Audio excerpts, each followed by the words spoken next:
Question number 3 है कि if ए आपके 3x3 मैट्रिक्स है जिसके एलिमेंट आपके जो डिफाइन है वो किस टाइप से हैं कि ए आई इज इक्वल टू 1 और 0 0 कब है जब आई और जे की जो सम है वो 3 4 5 होना चाहिए और जहाँ वैल्यू आप गिवन है कि जो आई की वैल्यू है ग्रेटर देन जे होना चाहिए।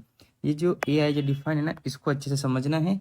यहाँ से आपको मैट्रिक्स जो है ए बनेगी 3x3 की मैट्रिक्स यहाँ से बनेगी, ठीक है।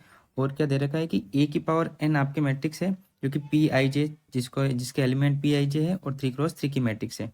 तो आपको इस लिमिट की वैल्यू निकालनी है। तो सबसे पहले तो आपको ए मैट्रिक्स डिफाइन करनी होगी कि ए मैट्रिक्स क्या बन रही है, ठीक है, वो देखते हैं। तो ए आई जे कितना दे रखा है, ए आई जे इज इक्वल टू 1 और 0।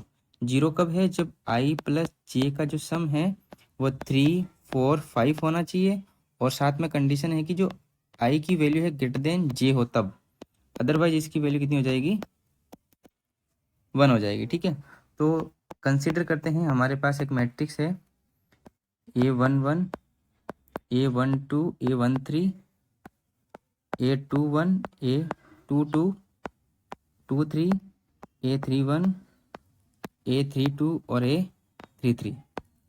अब देखो यहाँ आई की वैल्यू ग्रेटर देन जे, ये कौन सी कंडीशन में, देखो कौन कौन से एलिमेंट है, एक तो ये वाला एलिमेंट है, एक ये वाला एलिमेंट है और एक ये वाला एलिमेंट।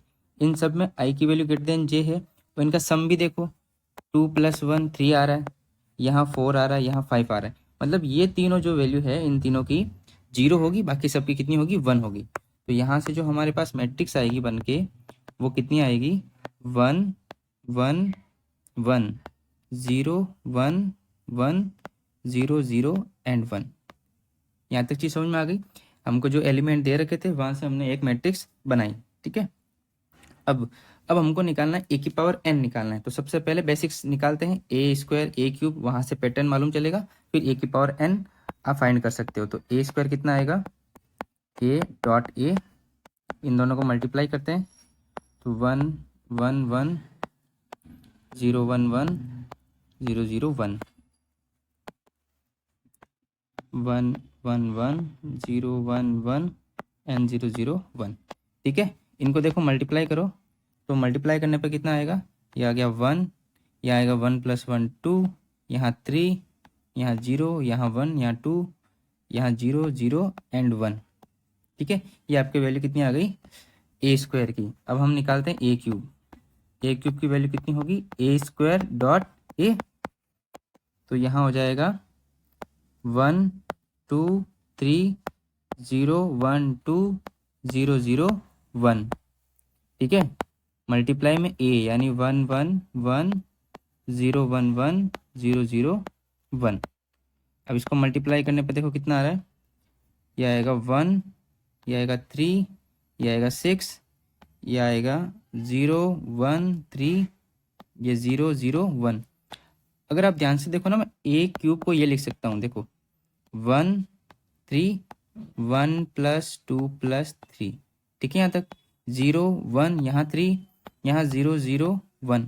एक पैटर्न नजर आ रहा है आपको इसमें, देखो इसको ए स्क्वायर को मैं क्या लिख सकता हूँ, यहाँ पर ए स्क्वायर को यहाँ हम लिख सकते हैं, इसको मैं लिख सकता हूँ 1 + 2 और यहाँ पर 1 + 2 + 3, यानी ए स्क्वायर है तो 1 + 2, ए क्यूब है तो 1 + 2 + 3, जैसे ए की पावर 4 आएगा। तो अब पैटर्न क्या समझ में आ रहा है कि ए की पावर 4 कितना आएगा, यहाँ 1 आएगा, यहाँ 4, यहाँ 1 + 2 + 3 + 4, यहाँ 0, यहाँ 1, यहाँ 4, यहाँ 0 0 एंड 1, ठीक है ना। ऐसे पैटर्न बन रहा है। इसका मतलब जो हमारे पास ए की पावर एन आएगा वो कितना आएगा, यहाँ देखो 4 है तो 4 है और सम 4 तक चलना चाहिए, तो 1, यहाँ एन, यहाँ 1 + 2 + 3 + डॉट डॉट एन, यहाँ हो जाएगा 0 1, यहाँ एन, यहाँ 0 0 1, ठीक है यहाँ तक।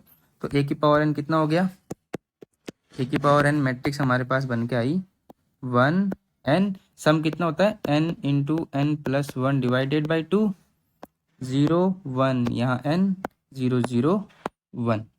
अब इसको इन्होंने नाम दे रखा है पी आई जे, जितने भी एलिमेंट है ये पी आई जे है, यानी कि P11 P12 P13 21 22 23 P31 P32 और P33, ये इन्होंने वैल्यू दे रखी है।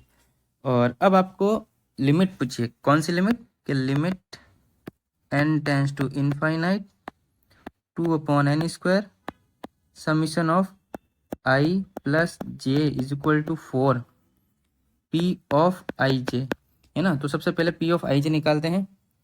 पहला काम है कि summation of i plus J is equal to 4 P I J, यानी कि ऐसे वो एलिमेंट उठाने हैं जिनमें आई जे की वैल्यू सम करने पे 4 आ रही हो। तो कौन कौन से हैं, देखो 4 किन किन में 4 आ रहा है। एक तो ये है जिसमें 4 आएगा, एक ये है जिसमें 4 आएगा, और एक ये रहा जिसमें 4 आएगा, यानी तीनों एलिमेंट उठाना है आपको। तो इसका मतलब P13 plus P22 plus P31, इन सब का सम करो तो 0 प्लस 1 प्लस कितना जाएगा यहाँ पर n इंटू एन प्लस 1/2, ये आपकी वैल्यू आ गई। यानी कि n into N plus 1 divided by 2 plus 1, ये आपके समीशन की वैल्यू आ गई। अब लिमिट में पुट करते हैं, तो limit n tends to infinite 2/n² n into N plus 1 divided by 2 plus 1। तो इसको सॉल्व करेंगे तो हमारे पास वैल्यू कितनी आएगी, ये हो गया 2 into N plus 1 divided by 2n² plus 2/n²। जैसे ही लिमिट लगाएंगे तो हमारे पास जो वैल्यू आएगी, ये तो 0 हो गया, ठीक है, और यहाँ से 2 से 2 कैंसिल और n² कॉमन आएगा तो वैल्यू कितनी आ गई 1। यानी कि जो लिमिट है n tends to infinite 2/n² summation i plus J is equal to 4 P I J की वैल्यू कितनी आ गई 1। तो यहाँ पर इसकी जो वैल्यू 1, यानी ऑप्शन नंबर सी करेक्ट।